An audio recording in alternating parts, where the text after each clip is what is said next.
Hello, എല്ലാവർക്കും നമസ്കാരം. ഇന്ന് നമ്മൾ വളരെ പെട്ടെന്ന് കുക്കറിൽ തയ്യാറാക്കിയെടുക്കാൻ പറ്റാവുന്ന ഒരു ചിക്കൻ്റെ റെസിപ്പിയാണ് ഷെയർ ചെയ്യുന്നത്. ഇപ്പോൾ നമ്മൾ വളരെ കുറച്ച് ഓയിൽ മാത്രം യൂസ് ചെയ്തിട്ട് വളരെ ഈസി ആയിട്ട് തയ്യാറാക്കിയെടുക്കാൻ പറ്റാവുന്ന ഒരു റെസിപ്പിയാണിത്. നമുക്ക് ചിക്കൻ കറി എങ്ങനെയാണ് ഉണ്ടാക്കുന്നത് നോക്കാം. ആദ്യം തന്നെ നമുക്ക് ചിക്കനിന് വേണ്ടിയിട്ടൊരു മസാല റെഡിയാക്കണം. അപ്പോൾ മസാല നമുക്ക് അരച്ചെടുക്കുന്ന ഒരു പേസ്റ്റാണ്. അപ്പോൾ അതിന് വേണ്ടിയിട്ട് ഞാനൊരു മിക്സീൻ്റെ ജാർ എടുത്തിട്ടുണ്ട്. ഇനി നമുക്ക് ഈ ജാറിനകത്തേക്ക് ഒരു തക്കാളി ചെറുതായി മുറിച്ചിട്ട് ചേർത്ത് കൊടുക്കാം.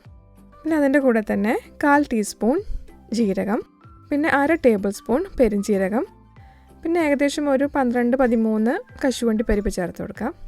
പിന്നെ ഒരു 6 ഉണക്കമുളക്. ഇപ്പം പിരിയമുളകാണ് ഞാനിപ്പോൾ എടുത്തേക്കുന്നത്. ഉണക്കമുളക് ഇല്ലയെന്നുണ്ടെങ്കിൽ നമുക്കൊരു 2 ടീസ്പൂൺ മുളക് പൊടി ചേർത്ത് കൊടുത്താലും മതിയാകും. പിന്നെ ഇതിൻ്റെ കൂടെ തന്നെ ഒരു 1/4 ടീസ്പൂൺ മഞ്ഞൾപ്പൊടിയും പിന്നെ 1 ടേബിൾ സ്പൂൺ മല്ലിപ്പൊടിയും കൂടെ ചേർക്കുന്നുണ്ട്. അപ്പോൾ മല്ലിപ്പൊടി ഞാൻ ചെറുതായിട്ടൊന്ന് വറുത്തെടുത്തേക്കുന്ന മല്ലിപ്പൊടിയാണ്. അപ്പോൾ ഇതെല്ലാം കൂടെ നമുക്കൊന്ന് നല്ലപോലെ ഒന്ന് അരച്ചെടുക്കണം. അപ്പോൾ അരയ്ക്കുമ്പോൾ നമുക്ക് വെള്ളം കുറവാന്ന് തോന്നുന്നുണ്ടെങ്കിൽ ഒരു 2 ടേബിൾ സ്പൂൺ വെള്ളം കൂടെ ചേർത്ത് കൊടുത്തിട്ട് നമുക്ക് അരച്ചെടുക്കാം. അപ്പോൾ നമുക്ക് നല്ലപോലെ ഒന്ന് അരച്ചെടുത്തിട്ട് വരാം. അപ്പോൾ നമ്മുടെ മസാല പേസ്റ്റ് റെഡി ആയിട്ടുണ്ട്. ഇനി നമുക്കിത് സൈഡിലോട്ട് മാറ്റി വയ്ക്കാം. ഞാൻ പറഞ്ഞല്ലോ നമ്മൾ ചിക്കൻ കറി കുക്കറിലാണ് ആക്കുന്നതെന്ന്. അപ്പം നമ്മൾ കറി ആക്കാൻ വേണ്ടിയിട്ട് ഞാനൊരു കുക്കർ അടുപ്പത്ത് വെച്ചിട്ടുണ്ട്. അപ്പോൾ മീഡിയം ഫ്ലെയിമിലാണ് ഞാനിപ്പോൾ ചിക്കൻ കുക്ക് ചെയ്യുന്നത്. കുക്കർ ഒന്ന് ചൂടായി വരുമ്പോഴേക്കും നമുക്കിതിനകത്തേക്ക് 1 ടേബിൾ സ്പൂൺ ഓയിൽ ചേർത്ത് കൊടുക്കാം. അപ്പോൾ ഓയിലിന് പകരം വെളിച്ചെണ്ണയോ അല്ലെങ്കിൽ നെയ്യോ ചേർത്ത് കൊടുക്കാം. അപ്പോൾ ഞാനിപ്പോൾ ഓയിലാണ് ചേർക്കുന്നത്. ഇതിൻ്റെ കൂടെ 2 ടീസ്പൂൺ ഇഞ്ചി വെളുത്തുള്ളി പേസ്റ്റ് ചേർത്ത് കൊടുക്കുന്നുണ്ട്. പേസ്റ്റ് ഇല്ലാന്നുണ്ടെങ്കിൽ ഒരു 4 വെളുത്തുള്ളിയും പിന്നെ ഒരു ചെറിയ കഷ്ണം ഇഞ്ചിയും കൂടെ നമ്മൾ നേരത്തെ മസാല റെഡിയാക്കുമ്പോൾ അതിൻ്റെ കൂടെ അരച്ചെടുത്താൽ മതിയാകും. ഇനി നമുക്കിതിൻ്റെ കൂടെ 2 സവാള ചെറുതായി അരിഞ്ഞത് ചേർത്ത് കൊടുക്കാം. പിന്നെ ഉപ്പ് 1 ടീസ്പൂൺ. പിന്നെ അതിൻ്റെ കൂടെ തന്നെ ഗരം മസാല 1/2 ടീസ്പൂൺ. ഇപ്പോൾ ചിക്കൻ മസാല ഉണ്ടെന്നുണ്ടെങ്കിൽ 1 ടീസ്പൂൺ ചിക്കൻ മസാല കൂടെ ചേർത്ത് കൊടുക്കാം. പിന്നെ മല്ലിയില ചെറുതായി അരിഞ്ഞത് ഒരു 2 ടേബിൾ സ്പൂൺ. പിന്നെ ഒരു പുതിന ഒരു വലിയ ഇല, ഒരുപാട് ചേർക്കാൻ പാടില്ല. പക്ഷേ ഈ ഒരു പുതിന ചേർക്കുമ്പോൾ ഒരു പ്രത്യേക ടേസ്റ്റ് കിട്ടും ചിക്കൻ കറിക്ക്.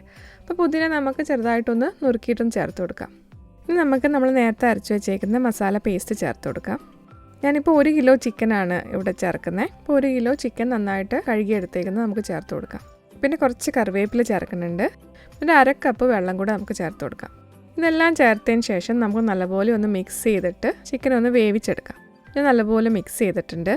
ഇനി നമുക്ക് കുക്കർ അടച്ചു വെച്ചിട്ട് മീഡിയം ഹീറ്റിൽ 2 വിസിൽ വരുന്നവരെ നമുക്ക് വേവിച്ചെടുക്കണം. അപ്പോൾ 2 വിസിൽ വന്നതിന് ശേഷം നമുക്ക് തീ ഓഫ് ചെയ്തിട്ട് പ്രഷർ റിലീസ് ചെയ്യണം. ഇപ്പോൾ 2 വിസിൽ കൂടുതലായാൽ ചിക്കൻ ഒത്തിരി വെന്ത് പോകും. ഇപ്പോൾ 2 വിസിൽ വന്നതിന് ശേഷം പെട്ടെന്ന് തന്നെ തീ ഓഫ് ചെയ്യുക, എന്നിട്ട് പ്രഷർ റിലീസ് ചെയ്യുക. അല്ലാന്നുണ്ടെങ്കിൽ 1 വിസിൽ വരുന്നവരെ ഒന്ന് വേവിച്ചെടുക്കണം. ഇപ്പോൾ 1 വിസിൽ വന്നതിന് ശേഷം ഫ്ലെയിം ഓഫ് ചെയ്യണം. എന്നിട്ട് പ്രഷർ മുഴുവൻ പോകുന്ന വരെ നമ്മൾ വെയിറ്റ് ചെയ്യണം.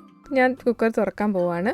കുക്കർ തുറന്നതിന് ശേഷം കണ്ടു നല്ല ചിക്കൻ നല്ല വെള്ളത്തോടു കൂടെ പാകത്തിന് വെന്ത് റെഡി ആയിട്ടുണ്ട്. അപ്പോൾ ഈ സമയത്ത് നമുക്ക് വെള്ളം കൂടുതൽ വേണമെന്നുണ്ടെങ്കിൽ തിളച്ച വെള്ളം ചേർത്ത് കൊടുക്കാം. അപ്പോൾ പച്ചവെള്ളം ചേർക്കാൻ പാടില്ല, തിളപ്പിച്ച വെള്ളം ചേർത്ത് കൊടുക്കാം. അപ്പോൾ നമുക്കിതിൻ്റെ മേലെ കുറച്ച് മല്ലിയില തൂവി കൊടുക്കാം.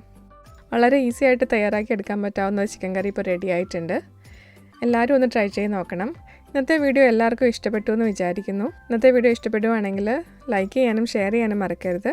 പിന്നെ നമ്മുടെ ചാനൽ ഇതുവരെ സബ്സ്ക്രൈബ് ചെയ്തില്ല എന്നുണ്ടെങ്കിൽ പ്ലീസ് സബ്സ്ക്രൈബ് ചെയ്യുക. നമുക്ക് അടുത്ത വീഡിയോയിൽ പുതിയ റെസിപ്പി ആയിട്ട് കാണാം. Thanks for watching.